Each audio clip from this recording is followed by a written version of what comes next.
Hi. So let me share my lunch plate. Lunch plate எனக்குமே எப்படி இருக்கணும்னா நல்லா கலராக இருக்கணும். வெறும் சோறு ஒரு குழம்பு அப்படி இருக்கக்கூடாது.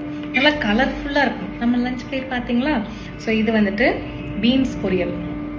ஆமாம், பீன்ஸும் பருப்பும் போட்டு பொரியல் வச்சுருக்காங்க. இது பாருங்கள், கேரட்டு, வெங்காயம். ஸோ கேரட் இருக்குது, பீன்ஸ் இருக்குது, காலிஃப்ளவர் இருக்குது, பன்னீர் இருக்குது. ஸோ இது ஒரு சாலட் மாதிரி, சரிங்களா? அதுக்கப்புறம் இது என்னது, பயிறு.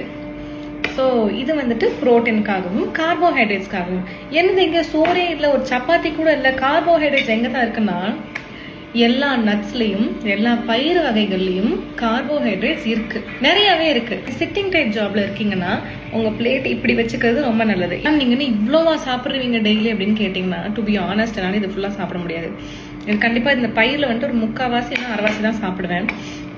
ஆனா பொறுமையா உட்காந்து குறைஞ்சது ஒரு 20 நிமிஷம் 25 நிமிஷம் உட்காந்து மென்னுட்டு பொறுமையா தான் சாப்பிடுவேன். ஸோ நீங்க பொறுமையா மென்னு முழுங்கும் போது நிறைய சாப்பிட முடியும், நல்லா தான் சாப்பிட முடியும். ஸோ நீங்களும் பொறுமையா சாப்பிடுங்க, விடுக்கு சாப்பிடாதீங்க.